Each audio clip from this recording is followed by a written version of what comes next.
खुलुमबाय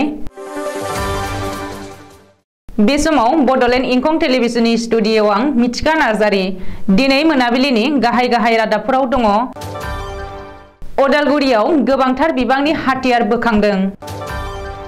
लीलाबारी उरां गाथोननिफ्राय जागायबाय एलायन्स एयारनि उरां सिबिथाय। आसामाव आयेन बेरेखायै हाबफैनाय सा-8 बांलादेशीफोरखौ दैथायहरफिनबाय। चिरां जिल्ला गायसंथाय सान फालिदों। 1000 फरायसालिफोरखौ सिफायनानै गोदान बानायफिनगोन बुंदों हिमन्त। सिमेन्सापुरी BSLS, जनाय BSLS आरो सिलाफोथार BSLS फुटबल आरो भलिबल बादायलायनाय हाबाफारि खुंदों। बाक्सा जिल्ला खुंथाया गिबि खेबनि थाखाय बाक्सा जिल्ला गायसन सानखौ फालिदों। पेट्रल टेंकाराव अर खामनायनि जाहोनाव मिजोरामाव 4नि जिउ खहा आरो 10 जोखोम। खोला करियायाव हेल'एन फोरबोनि होंगो दोंगोजों 149 सुबुंनि जिउ खहा आरो 150 जोखोम। बरबरी नेहरू हायार सेकेन्डारि स्कुलाव सनाथि मायथाइ फोरबो फालिथाय। सानथामनि मेहेर गोनां बायदि हाबाफारिनि गेजेरजों खुंजानाय सनाथि मायथाइ फालिथाया जोबनानै थांबाय। दानिया फै आबुं रादाबाव।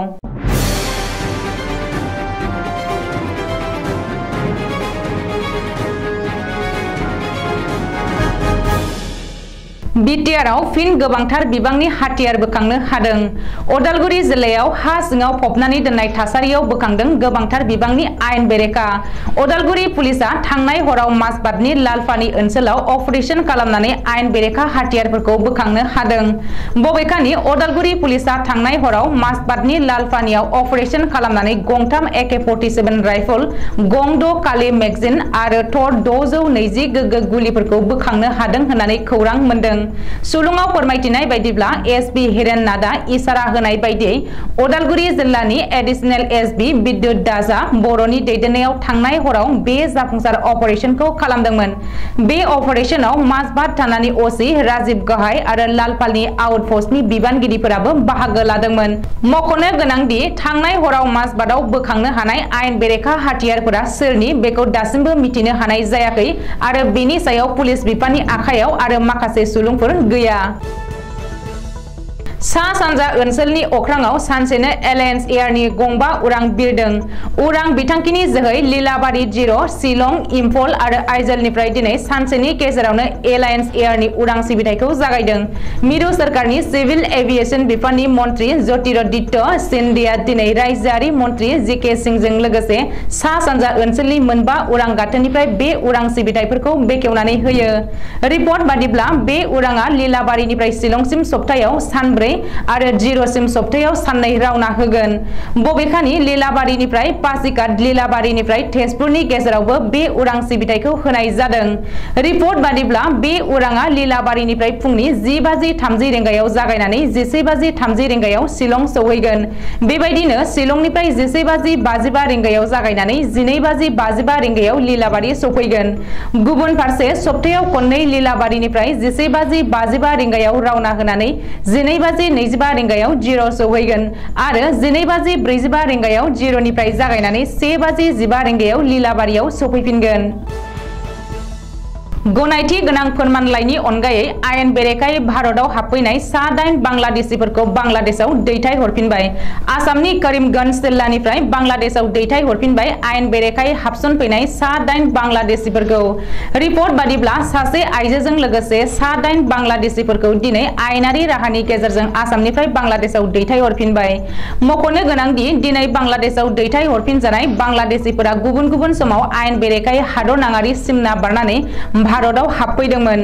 गावनि हादराव दैथायहरफिनजानाय बांलादेशीफोरखौ फारियै मोहम्मद लाल मिया एबा मोहम्मद लाल मिया काजी, लाल मिया एबा लालाल मिया, महिद उद्दीन, मोहम्मद आब्दुल मतिन, फरीद आलम एबा आकाश, आताबुर रहमान, पाइमा बेगम एबा पाइमा आरो मोहम्मद रहिम मिया एबा फिरदाउस होननानै सिनायथिनो हादों।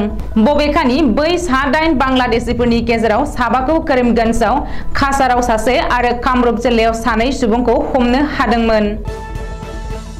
दिनै 30 अक्ट'बर चिरां जिल्ला गायसनथाय सान। दिनै फुंनिफ्रायनो चिरां जिल्ला खुंथायनि बानजायनायाव गुबुन गुबुन हाबाफारि लानानै चिरां जिल्ला गायसनथाय सान फालिदों।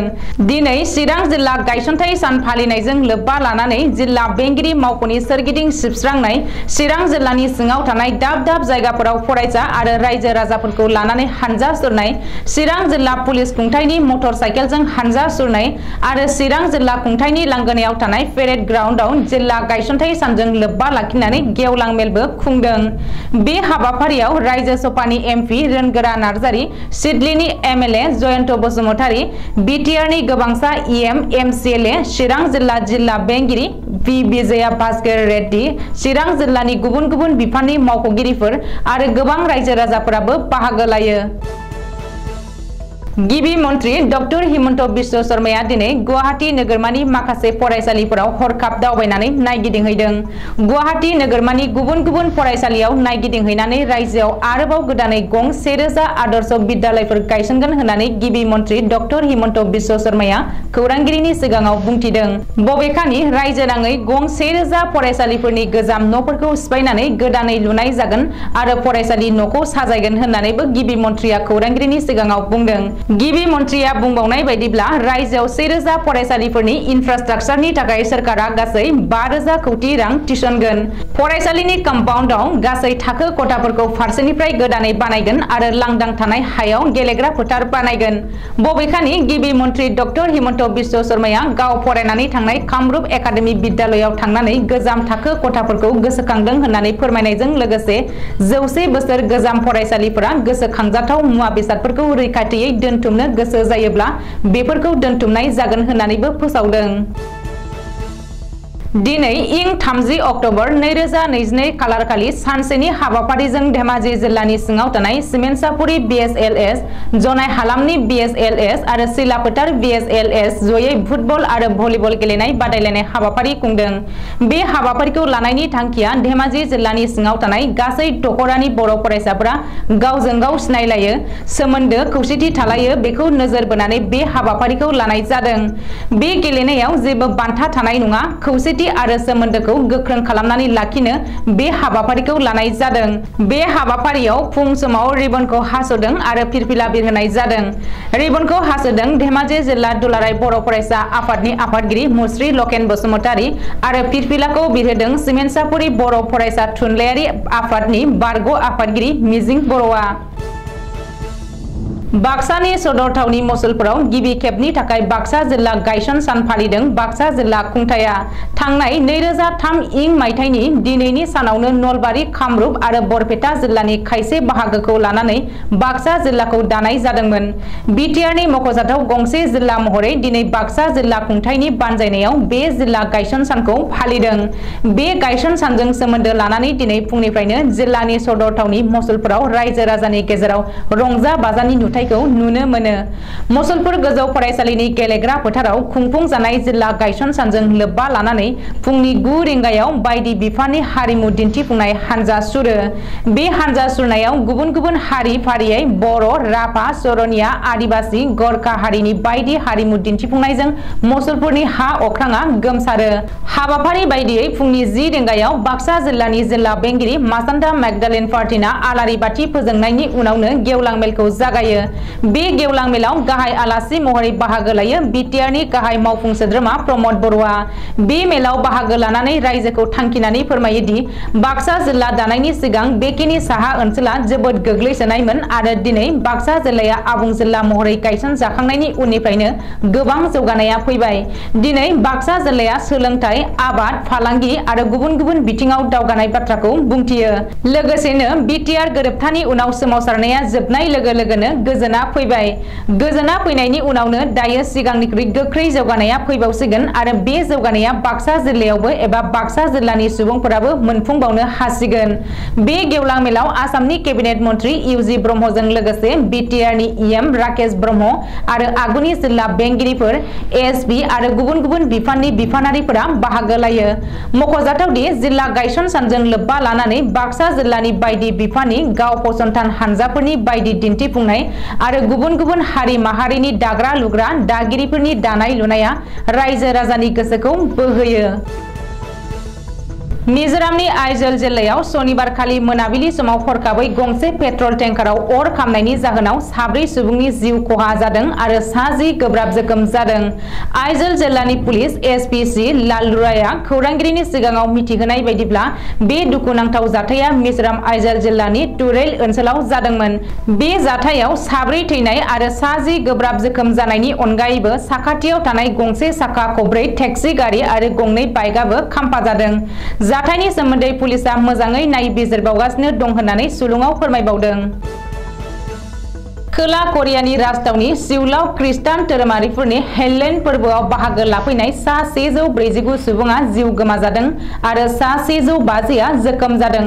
सुलुङाव फोरमायनाय बायदिब्ला सिउलनि इटावेन हटेलाव बे फोरबोखौ खुंनाय जादोंमोन। गासै 1 लाख सुबुङा बे फोरबोआव बाहागो लादोंमोन, नाथाय दुखुनांथाव जाथाय जाबाय। बांद्राय सुबुंनि होंगो दोंगोआव बे दुखुनांथाव जाथाया हरनि 10:30 रिंगायाव जादों।